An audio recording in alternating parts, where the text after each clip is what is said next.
Kecurangan disebut-sebut makin masif, namun belum ada upaya untuk menyelesaikannya. Seperti apa model kecurangannya? Untuk membahas lengkapnya, sudah bergabung bersama kami Sekjen Partai Perindo Ahmad Raufik, Ketua Badan Pemenangan Pemilu Nasional Partai Umat Taufik Hidayat, dan senior analis drone Emprit Yan Kurniawan. Selamat sore Pak Raufik, Pak Taufik, dan Bang Yan.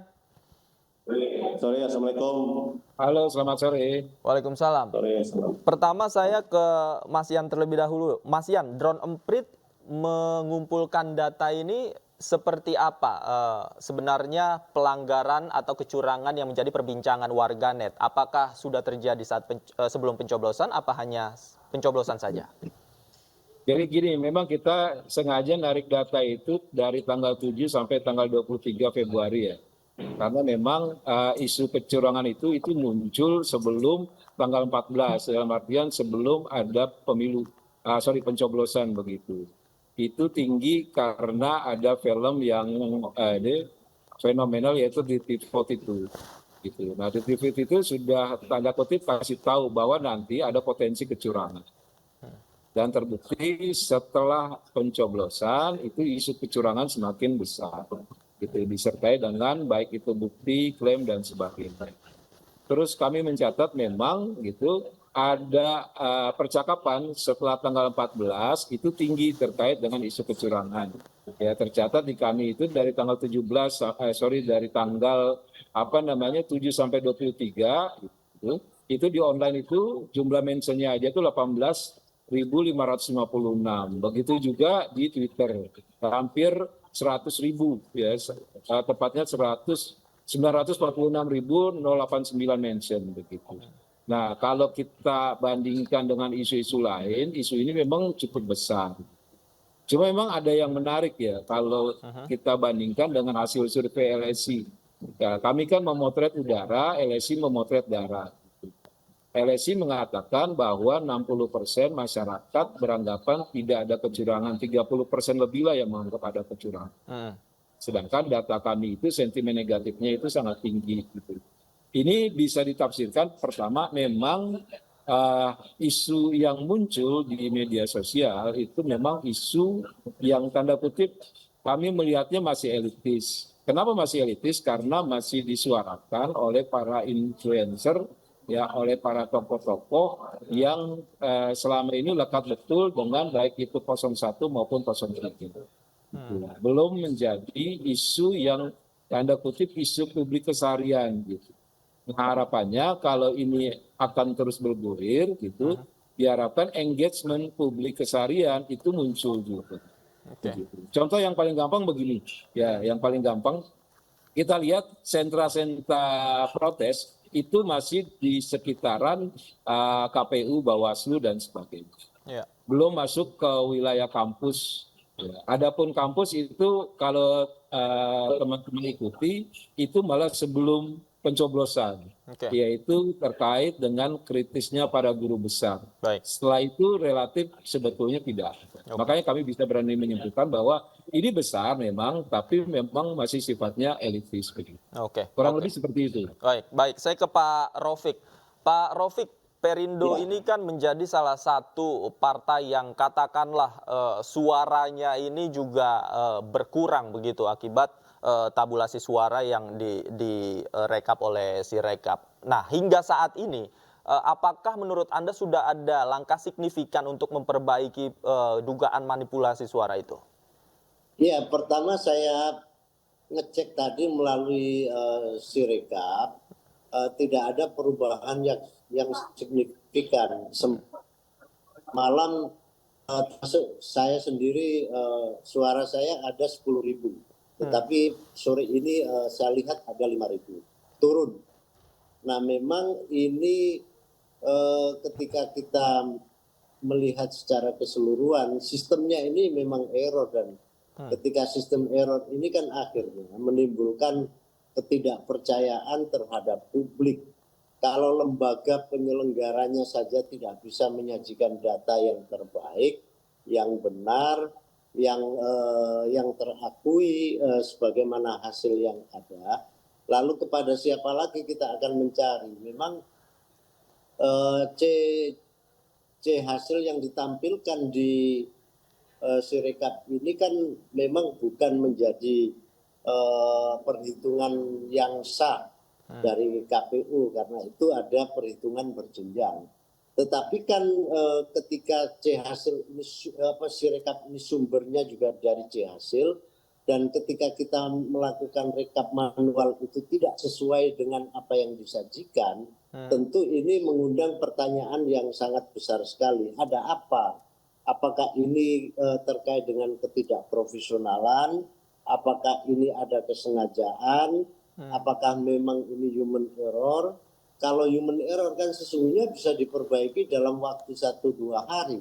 Dan itu adalah janji KPU yang telah disampaikan kepada publik akan segera memperbaiki. Tetapi sampai hari ini kan perbaikan itu tidak kunjung datang. Justru ketika kita mencoba melakukan rekap dari C-hasil yang ditampilkan di Sirekap, itu nilainya juga 2 kali lipat lebih tinggi dari yang ada di Sirekap. Nah tentu ini membingungkan masyarakat. Partai saja bingung, apalagi masyarakat.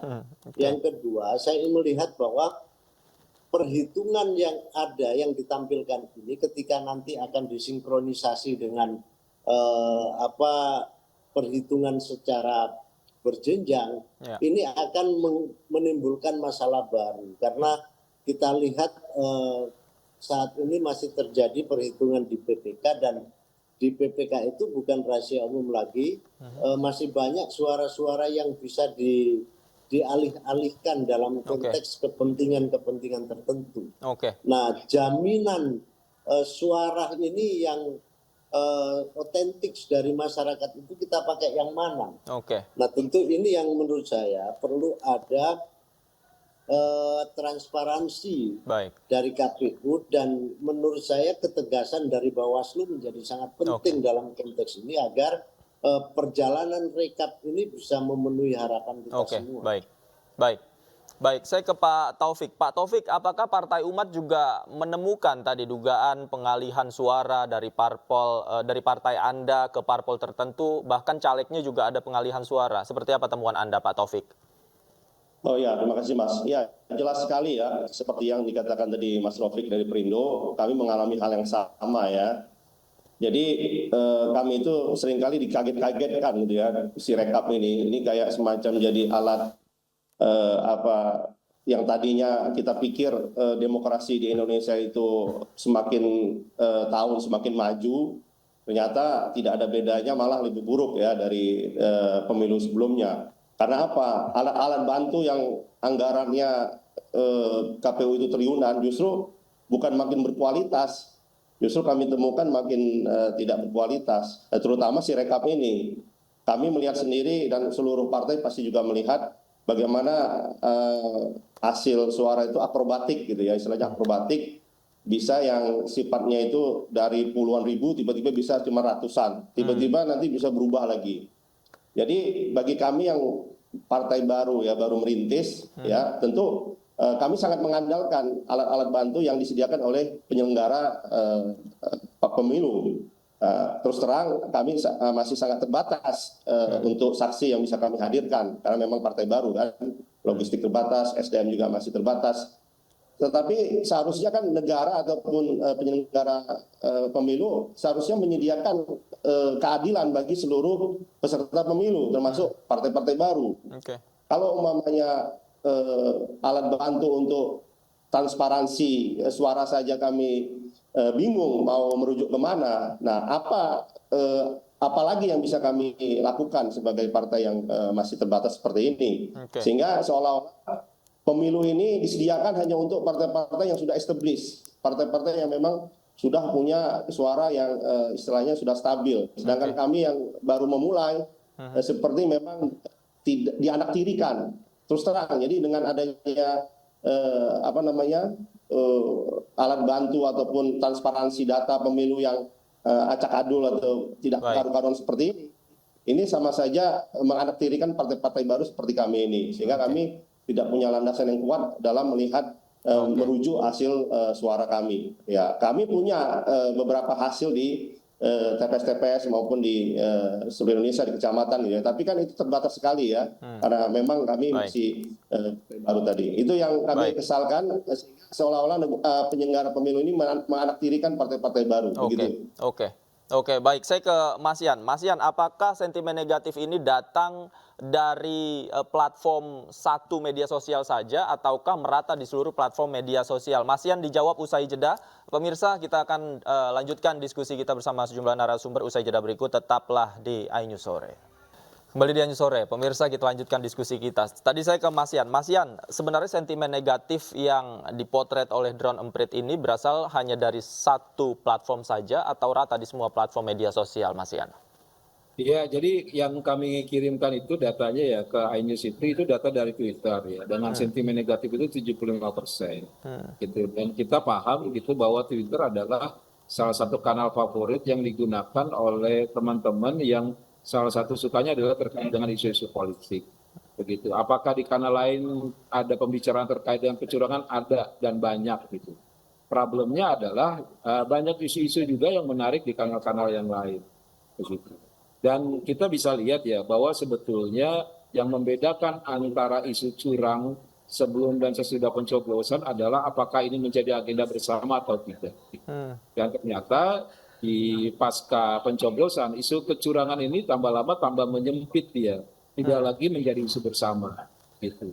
Contoh yang paling gampang ya, kita ketik itu kata demo mahasiswa misalkan. Ya. Itu yang muncul nggak cuma demo terkait dengan ya, isu kecurangan gitu. Ada di salah satu universitas Jakarta ya, itu yang rame 1 jam yang lalu adalah demo terkait dengan rektornya yang diduga melakukan pelecehan seksual. Artinya kalau misalkan teman-teman ya untuk membangun isu kecurangan ini menjadi isu yang masif dan diterima oleh publik, ini kalau menjadikan ini isu yang bersama. Tapi kalau misalkan mohon maaf teman-teman hanya berkutat pada di wilayah teknis saja, ini takutnya nanti isu ini akan menjadi isu yang sifatnya segmented dan publik tidak merasakan nilai what is important buat mereka. Sampai akhirnya nanti isu ini lama-lama menjadi isu yang sifatnya terbatas, elitis gitu. Mas Yan, apakah data yang Anda peroleh juga menampilkan bahwa cuitan-cuitan di Twitter ini bisa diverifikasi akun media sosialnya? Ya, kalau untuk akun media sosial itu kami pantau ya. Berdasarkan peta SNA itu didominasi oleh pendukung 01 dan 03. Gitu. Hal ini wajar mengingat memang banyak temuan-temuan ya yang pendukung 01 maupun 03 merasa dirugikan. Kami nggak bilang partai ya, makanya izin Partai Umat terus PSI dan sebagainya nggak kami pantau. Yang kami pantau dan banyak perbincangannya adalah terkait dengan isu capres dan cawapres. Apakah bisa kita pantau? Bisa. Gitu. Cuma memang kebetulan isu capres dan cawapres itu lebih menarik buat publik dibanding isu yang sifatnya lebih sektoral terkait dengan nasib partai tertentu. Kurang lebih gitu, Mas. Oke, saya ke Pak Rofik. Pak Rofik, apakah potret di media sosial, tadi sentimen negatif begitu banyak ditemukan di Twitter, apakah bisa menjadi refleksi begitu bahwa hal serupa juga mungkin dirasakan oleh masyarakat di dunia nyata begitu? Ya, sudah pasti, karena kan masyarakat hari ini juga pegang handphone ya. Semua informasi bisa didapatkan kapan saja dan di mana saja. Jadi pasti apa yang kita rasakan masyarakat juga merasakan hal yang sama. Tentu inilah yang mestinya menjadi bagian dari koreksi terhadap perjalanan pemilu kita pada kali ini yang memang kita berharap bahwa kualitasnya itu jauh lebih baik dengan adanya Sirekap, tetapi justru yang ditampilkan adalah banyak hal yang tidak masuk akal. Artinya memang ada ketidaksiapan dalam konteks ini untuk menjalankan sebuah program yang ada di penyelenggara yang sudah barang tentu punya konsekuensi atas transparansi, kejujuran, keadilan terhadap proses rekapitulasi ini tidak akan bisa kita dapatkan karena apa yang ditampilkan di Sirekap dan apa yang dihitung secara manual pasti pada akhirnya tidak sinkron. Jadi masyarakat semakin bingung sehingga ini yang bisa menunjukkan persepsi, mendatangkan sebuah persepsi atau setidak-tidaknya ada delegitimasi terkait dengan produk pemilu kali ini. Nah, kalau sudah begitu terjadi, maka pasti akan ada persoalan-persoalan yang timbul atas sajian-sajian data yang ada. Karena ada distrust yang begitu lebar dari masyarakat terhadap kredibilitas dan akuntabilitas penyelenggara hari ini. Oke, Mas Rofiq, kalau laporan yang Anda terima, apakah suara Partai Perindo ini berkurang hanya di satu wilayah saja, atau ada di beberapa wilayah? Wilayah-wilayah mana saja, Pak Rofiq? Kalau kita cermati secara Sirekap, setiap dapil pasti ada C hasil yang tidak kelihatan. Apakah hitam, buram, atau memang tidak ada data sama sekali. Begitu juga laporan dari berbagai macam daerah yang menunjukkan bahwa ada proses suara yang hilang di tingkat kecamatan. Jadi mereka juga sedang melakukan fight di sana untuk menjaga suaranya, dan kita juga memberikan pengawasan secara ketat terhadap teman-teman saksi yang ada di BPK hari ini. Mereka juga kita minta untuk melakukan laporan secara berkala apa saja yang menjadi temuan-temuan di lapangan, sehingga suara Partai Perindo itu setidak-tidaknya bisa terjaga dan bisa memenuhi sebuah harapan yang sudah kita rekap secara manual kali ini. Oke, saya ke Pak Taufik. Pak Taufik, kalau Partai Umat mencatatnya suaranya beralih kemana? Apakah ada laporan secara spesifik suara Partai Umat dialihkan ke partai politik mana? Atau mungkin ada caleg-caleg dari partai tertentu yang Anda terima informasinya? Ya, sampai saat ini tim kami sedang terus ya memantau pergeseran suara itu. Tapi terus terang kami belum bisa memastikan kemana suara partai kami itu berubah atau bergeser ya. Jadi masih secara menyeluruh saja, persentasenya terus mengalami pengurangan, terutama di dapil-dapil yang DPT-nya yang besar gitu ya. Itu yang kami pantau sampai saat ini, gitu Mas. Oke, kalau secara spesifik berkurangnya cukup signifikan, Mas. Di wilayah-wilayahnya juga sudah dicatat di mana saja? Ya, hampir umpamanya seperti kantong-kantong kami itu kan Sumatera ya. Sumatera, Jawa Barat ya, itu bisa sampai 30%, 40% berkurangnya rata-rata. Oke, baik. Kita ikuti terus bagaimana proses rekapitulasi ini ya, terutama di wilayah-wilayah yang tadi Pak Rofiq juga mengatakan bahwa rata begitu ada TPS yang bermasalah penghitungan suaranya. Terima kasih Bapak-Bapak sudah bergabung bersama kami di iNews Sore. Pak Ian, Pak Rofiq, Pak Taufik juga terima kasih banyak. Selamat sore, sehat selalu.